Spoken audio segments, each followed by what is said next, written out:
All right, good morning, everyone. My name is Andrew Harper. I'm the Manager of Employer Relations in the Career and Professional Development Office at St. Edward's University.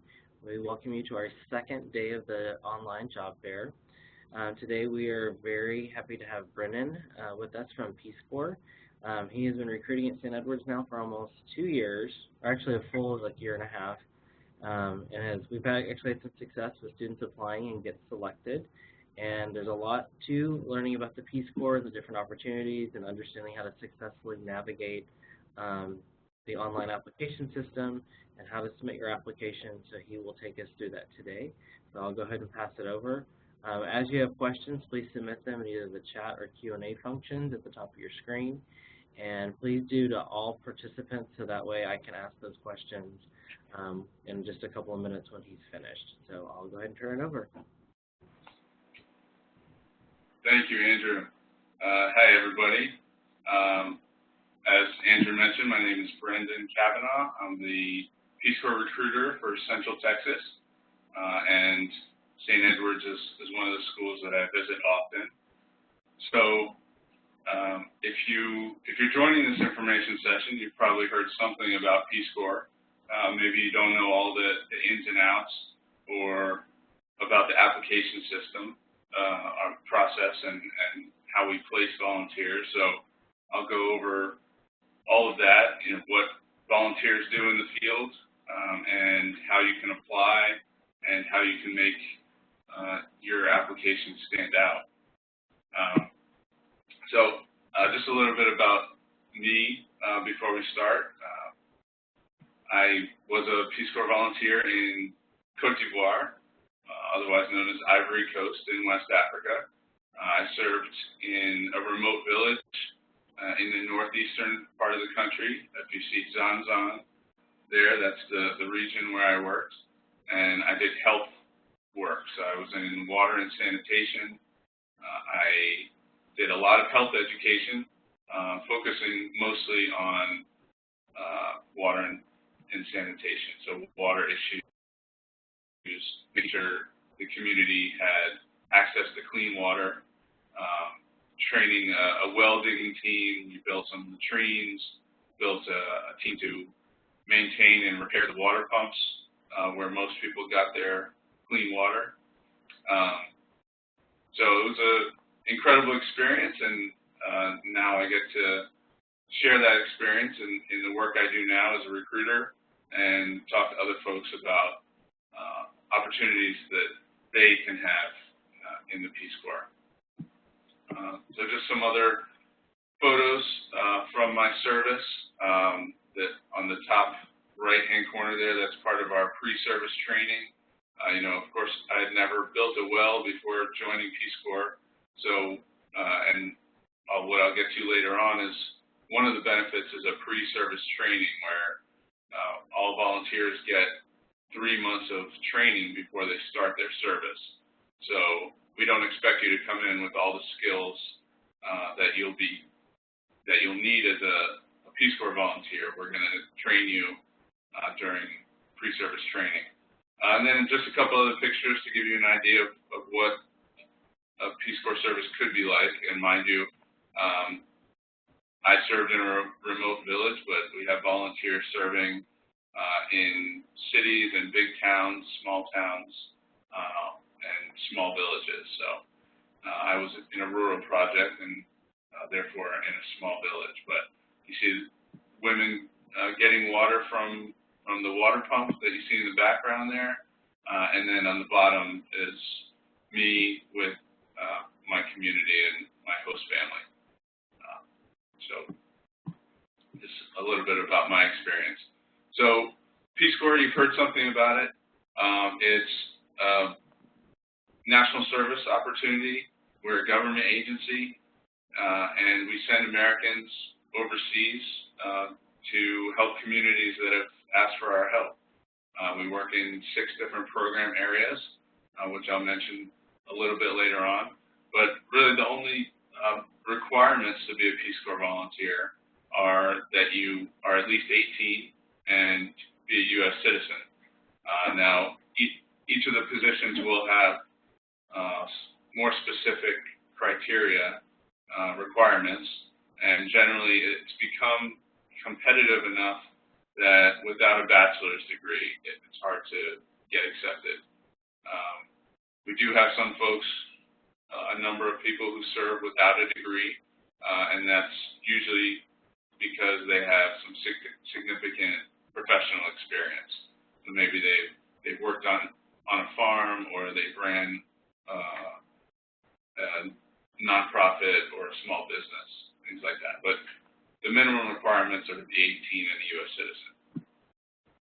So Peace Corps' goals, Peace Corps was established 56 years ago in 1961 by President John Kennedy, and we've maintained the goals and our mission since our founding.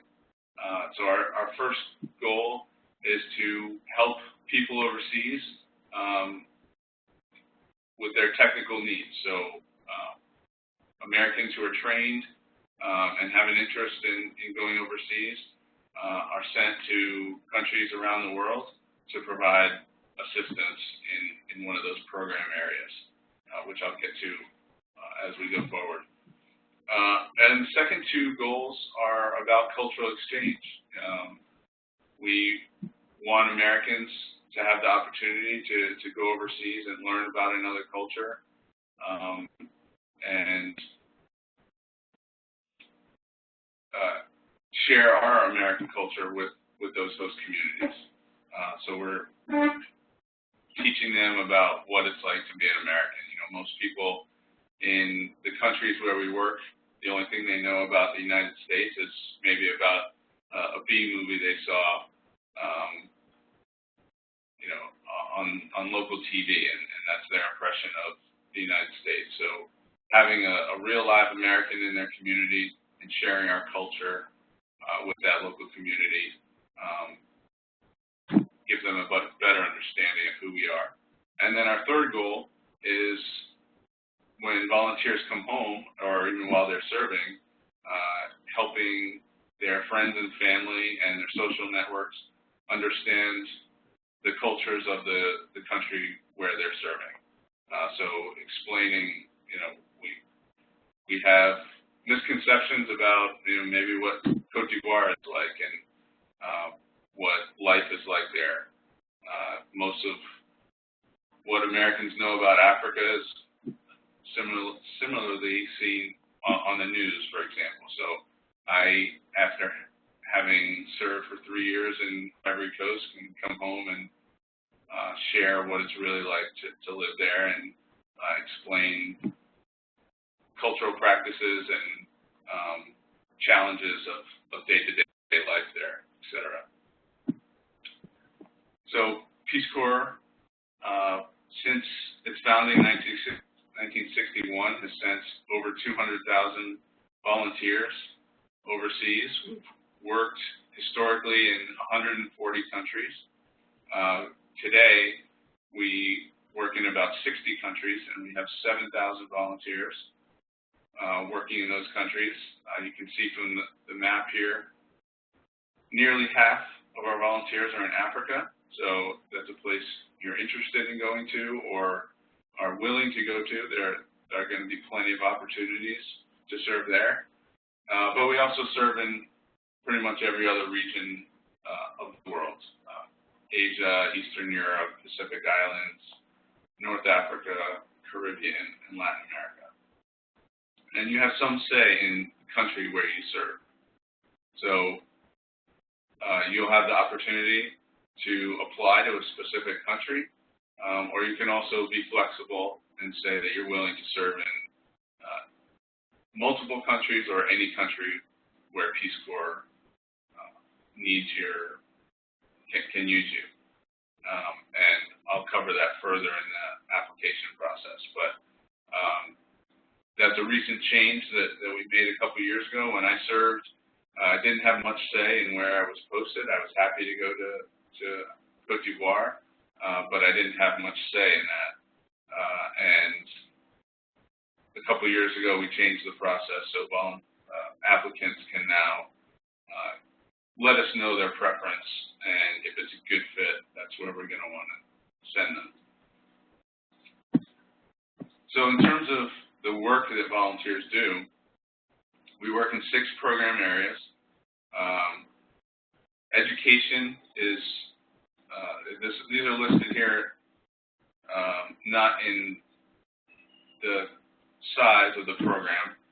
Education is our largest program, so we have teachers who are teaching usually English, math, or science, but it can be other things as well. And a large part of the job, aside from teaching in a classroom, is advocating for education and establishing the importance of education in the community. Many places where we work, families, it's a sacrifice for families to send their kids to school. So promoting education and advocating for education as a way to advance and emphasize the importance of it is also part of the work. Our second biggest program is health, and it's generally in public health sphere. We're working with local health centers,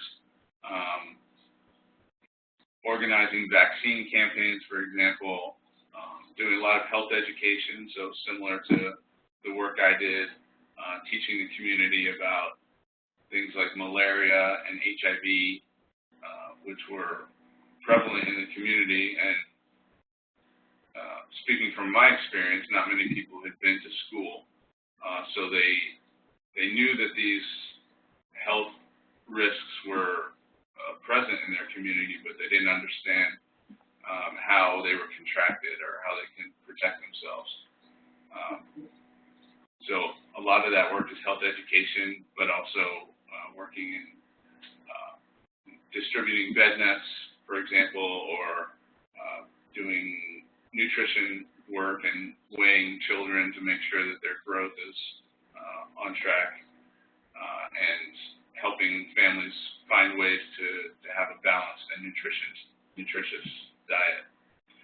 We also work in community economic development, so that's small business development, helping entrepreneurs get started. You know, maybe they have an idea for an income-generating activity, but they don't have the skills to get their product to market, or they need help accounting, you know, figuring out the books and how to make their business profitable, etc. We also do environmental work, so preventing erosion or cleaning up water resources. It can be a number of things, pollution mitigation. So, you know, in the communities where I worked, maybe there was no trash, no system for trash disposal. So establishing something like that so that it doesn't end up in the waterways is one example of what you might do in the environment sector. And it's also closely tied with agriculture, since many of the places we work are agricultural communities. You know, how to work with the environment to support their agriculture. So are they planting the right crops? Are they planting in the right places? What can they do? How can they use the environment to improve their agricultural practices? And then similarly in the agriculture sector, it's working with farmers to find better ways to plant their crops and harvest, and how to increase their yields, and maybe introducing some new techniques to change the way they do their agriculture, or introducing new crops. And finally, youth development, working, you know, obviously with youth, and that's a flexible term. You know, it could be pretty much anyone that hasn't started a family yet. So it can be young adults as well as children. But teaching leadership skills and doing maybe camps when school isn't in session, doing empowerment camps to help young girls realize, that they do have opportunities to advance, and, tying back to education, how important education is to advancing. So just a few examples of what you might do in youth development. So in terms of benefits, all this work, sounds great, wonderful to help other people, but, it's just not an option for a lot of people, because they might feel like, they have student loans, or they'll have bills coming due as soon as they graduate, and, they just can't afford to spend 2 years overseas volunteering. But Peace Corps understands that, and we want to make it as easy as possible for you to serve. We don't want financial considerations to dissuade you from serving. So there are a number of benefits to serving in the Peace Corps. There's no fee to participate. So some other volunteer services, perhaps you have to pay your own travel expenses, or you might need to fundraise in order to support the work you're going to be doing overseas. Because Peace Corps is a government agency and it's national service, there's no fee to participate.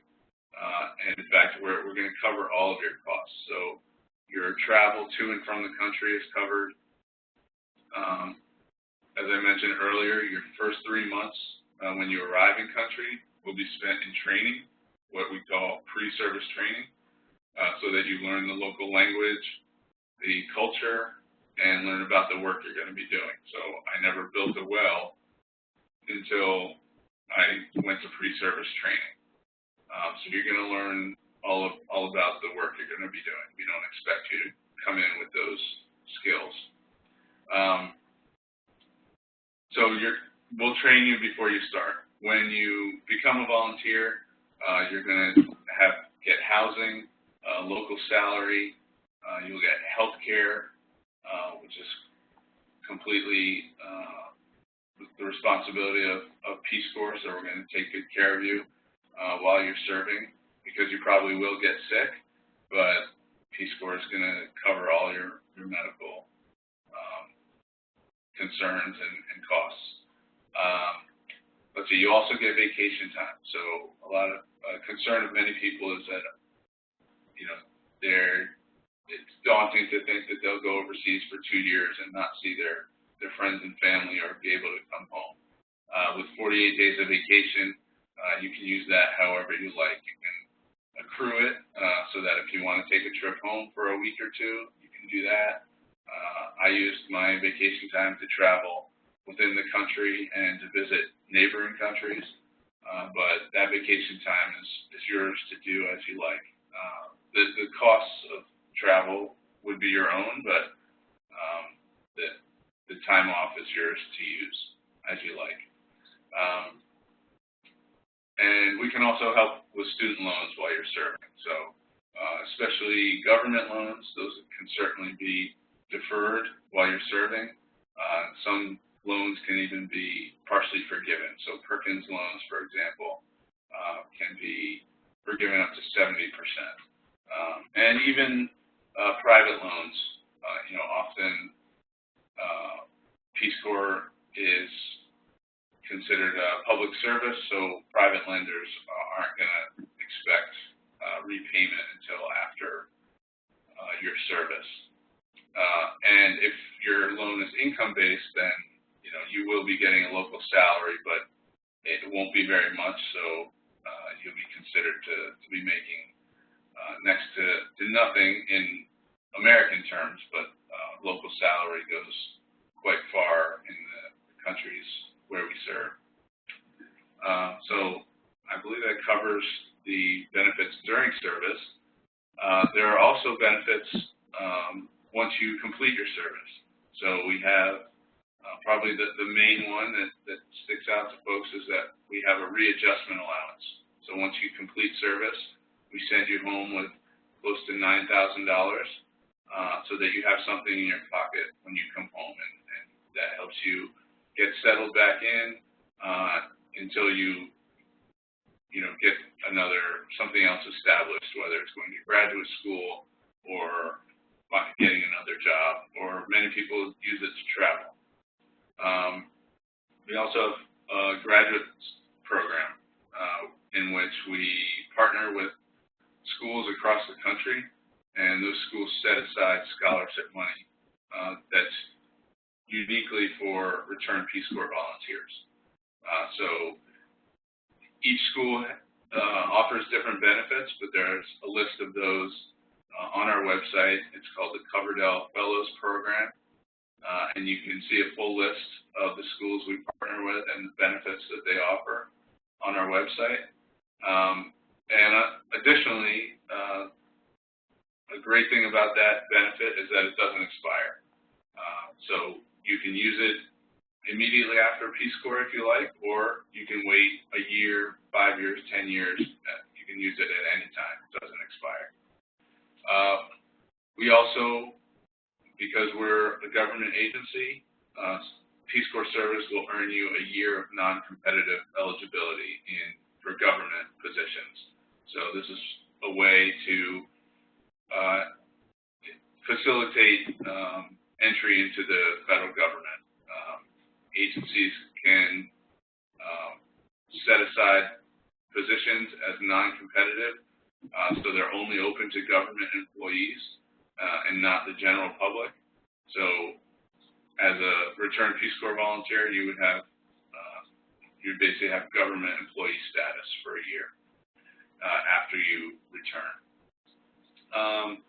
Additionally, there have been over 200,000 Americans who have served in Peace Corps, so you're going to be entering a strong and vibrant alumni network. So there are volunteers across the country in every city. Here in Austin, there's a group. In San Antonio, there's also a group. So often they get together for social events, but it's also a great way to network for your career. And volunteers are serving in all types of businesses and sectors of the economy. So having that Peace Corps network is a great way to get into, to start your career and help you along in your career. And then finally, Peace Corps has job services, career services, so that we can advise you on resume, help you determine what field you'd like to go into, and help with general job skills to really be able to sell your experience and translate it into to create value for an American employer, excuse me. So in terms of what we're looking for in a Peace Corps volunteer, Peace Corps service is 2 years long, in addition to the 3 months of pre-service training. So we want you to go in with the intention of staying for 27 months. It's not a legally binding commitment. We're not going to hold your passport and not let you leave for that duration. You know, we understand that things happen while you're overseas, and maybe financial considerations or family situations change, and people leave early from time to time. But we want you to go in with the intention of serving for 27 months. We also look for folks who are service-oriented, obviously, people who want to serve the community, and certainly Peace Corps service is a great opportunity to see another part of the world and experience another culture, and that's a great benefit of Peace Corps. But we also want folks who are willing to work hard to help the host communities where they're serving, and to be flexible. the communities where we work vary greatly, and we need people who are willing to embrace whatever situation they find themselves in, whether it's in a large city or a small village. They may be asked to do a project that's not in their job description, and really we need folks who are open to working with the community and whatever their needs happen to be.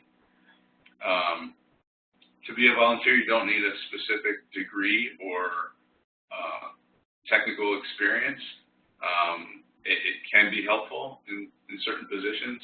We do look for some relevant experience. If you want to go into the health sector, for example, we want to see if you maybe worked at a local health center, or maybe you've done an internship in your public health class, or done a project relating to HIV prevention, for example. So we will be looking for relevant experience, and that's going to make you a stronger candidate. But having said that, you shouldn't decide on your major based on Peace Corps, because we have volunteers who have all types of backgrounds and different majors. So it's more a matter of your interest level in the type of work that we do. So I touched on the volunteer and professional experience, and then language as well. It's not a requirement for most countries. Each country does set their own language requirements, and generally the Spanish-speaking and French-speaking countries will ask for 2 semesters of college coursework, but many countries don't have a language requirement. So having a language is helpful and will make you a stronger candidate, but it's not a requirement.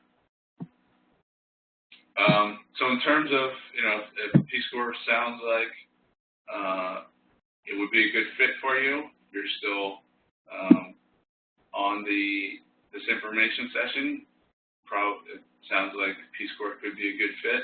So I just want to talk a bit about how you can find a position that's right for you, because we do so many different things in 6 different sectors. The best way to go about finding out what you might do is to go to our website, peacecorps.gov. If you go to the volunteer tab, that's going to drop down, and if you look at volunteer openings, that's going to bring you to our full list of positions that are currently open. We have a quarterly application cycle, so these positions are going to change every 3 months or so. But each of these positions are going to give you a full description of what the job entails, what the requirements are, whether there's a language requirement, give you some background on the country, on the work that Peace Corps has done there in the past, as well as health considerations and safety and security situations. I should mention, Peace Corps does not send volunteers to any country where Americans might be in danger. So, of course, we can't prevent all risks, and there are certain risks of going overseas, but Peace Corps only sends volunteers to communities that have asked for a volunteer and demonstrated, made an investment in having a volunteer. So in my community, for example, they provided the housing for me. So it was a mud hut with a thatched roof. It doesn't sound like much, but the community had to invest resources and build that house for me, which showed that they were dedicated to hosting a volunteer, and that they were willing to provide the resources for me to be there. So we don't send volunteers anywhere that they may be in danger, and communities where we work are become Peace Corps volunteers' families. So just to address the safety and security issue there. But on this page, you'll see all the positions we have. You can open any of these positions, and they'll give you a full description, as I mentioned. So you can see here, this is a position doing TEFL, teaching English as a foreign language in Ecuador. It will tell you, if you scroll down on one of these pages, it'll tell you the application deadline, the no-by date, and the departure date. So just to cover that briefly, we have 4 application deadlines throughout the year. As I mentioned, it's a quarterly cycle. So today is April 21st. Our next application deadline is July 1st. There'll be another one October 1st, then January 1st, and then April 1st. So I advise potential applicants to apply a year to 9 months before they want to start their service. So seniors who are graduating in May, for example, should apply for an October 1st or January 1st application deadline. And those positions are posted 5 months or so before the deadline. So definitely don't wait till the last minute. The earlier you apply, the better your chances of being accepted. But this just gives you an example of the information you'll find in each of these volunteer openings. And in terms of the application, once you get an idea of some of these positions and what might be a good fit for you, you can apply directly on the website at the site you see there, payscore.gov/apply. The application should take about an hour. It's a standard questionnaire that asks address, name, your education background, etc. We'll also ask for a resume. So this is where you're going to want to spend more time. This is the basis of your application. So be sure to tailor it to those positions that you're most interested in and feel most qualified for. And I'm sure Career Services would be happy to advise you on your resume. I'm also happy to give you feedback and let you know how you might be able to strengthen it, what programs might be the best fit. And I'll leave my contact information at the end of this presentation. But certainly spend a lot of time on the resume, tailor it, use the keywords that you see in the project description, and really show in your resume that you have the right skills and experience to do the position that you're interested in. We'll also ask for a motivation statement. So it's a 500-word essay about why you want to do Peace Corps. And in the application, they'll give you a prompt for that. You can apply for a specific position, or if you're flexible, and we hope that you are, because that's one of the considerations that we make, we hope that you're open to going to many different countries. And the more flexible that you are, the better your chances of being accepted. Not just because flexibility is a key characteristic that we're looking for, but it also just gives you that many more volunteer openings for us to consider you for. If you know you only want to go to one particular country, and that's the only one you're willing to serve in, then please let us know that, so that we don't consider you for the other countries. But we do ask that you try to be flexible and put your application in for a number of different countries. As I mentioned, we have a quarterly application cycle with 4 deadlines each year. You can apply up to a year in advance, in as little as 6 months, but as I mentioned, the earlier that you apply, the better your chances are. If you're a competitive candidate, you'll get an interview. If you have a bachelor's degree and some relevant experience, you're going to be competitive, and you'll be asked to interview, which we do over the phone or via Skype. Our placement office is in Washington at our headquarters, and they conduct interviews from there.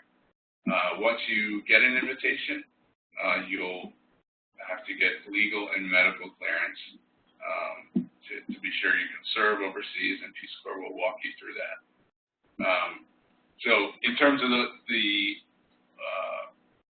notification about whether you've been invited, we'll let you know for sure within 2 months of the application deadline. So say you apply for the July 1st application deadline, we will let you know by September 1st whether you've been invited.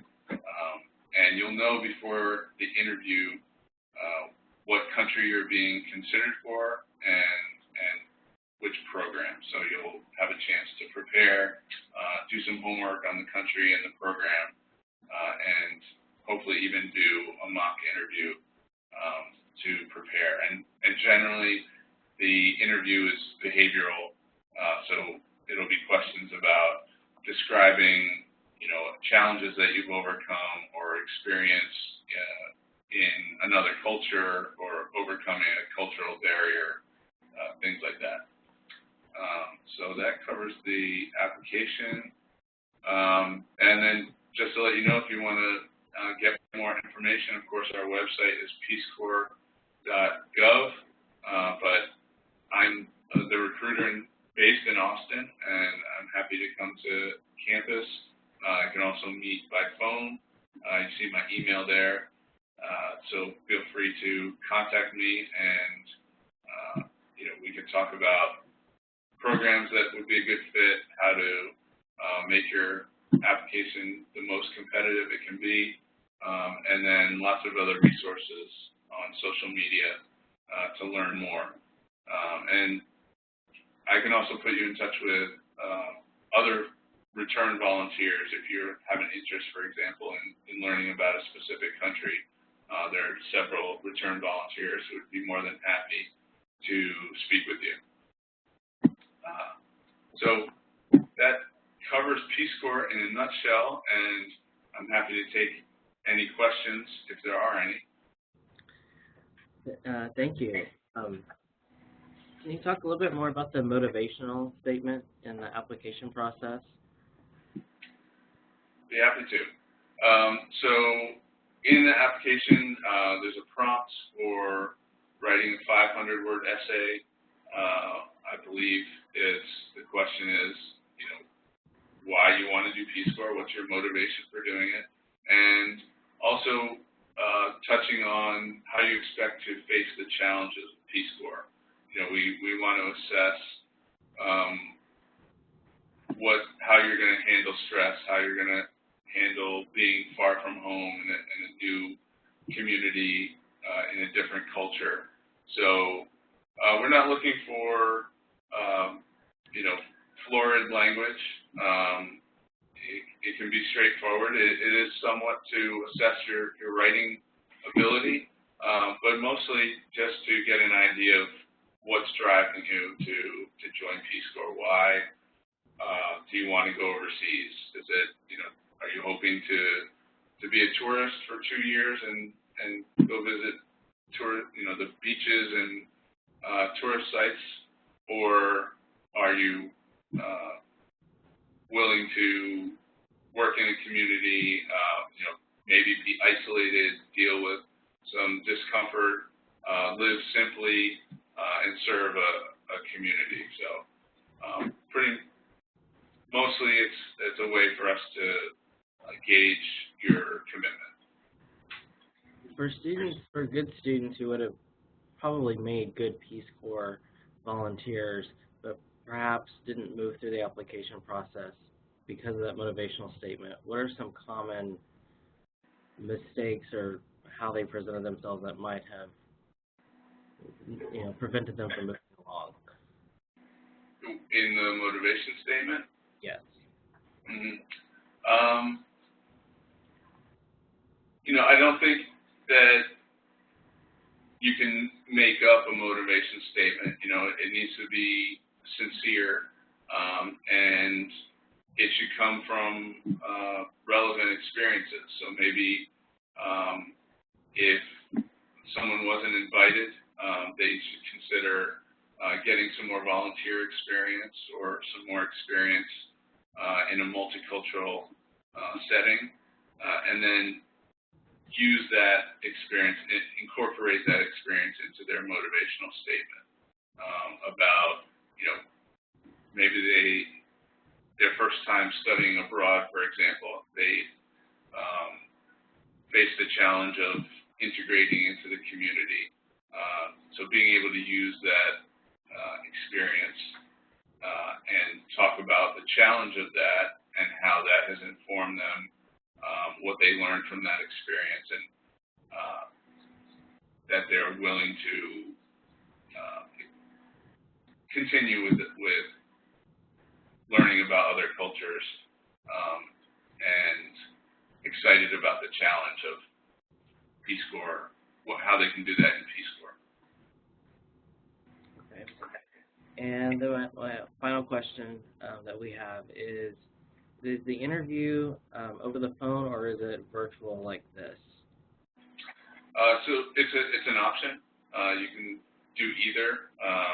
We prefer to do it virtually, but people travel and it's not an option for everybody, so we can also do it by phone.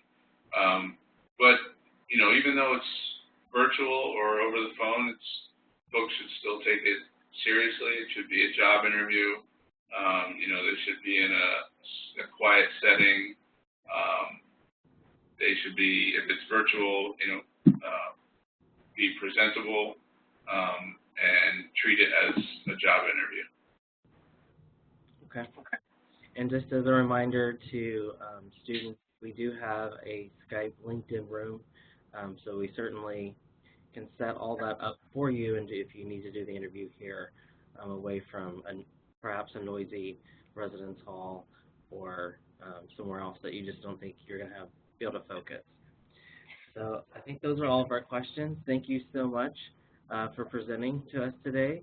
And if you want to go back and watch this presentation, it'll be available at sites.stedwards.edu/SCU online career fair. And I think I might have got that wrong, but we'll make sure everybody gets that right link. So again, thank you. Everyone have a great weekend, and our next session will start in about 15 minutes. Thank you. Thanks, Andrew. Bye, everybody.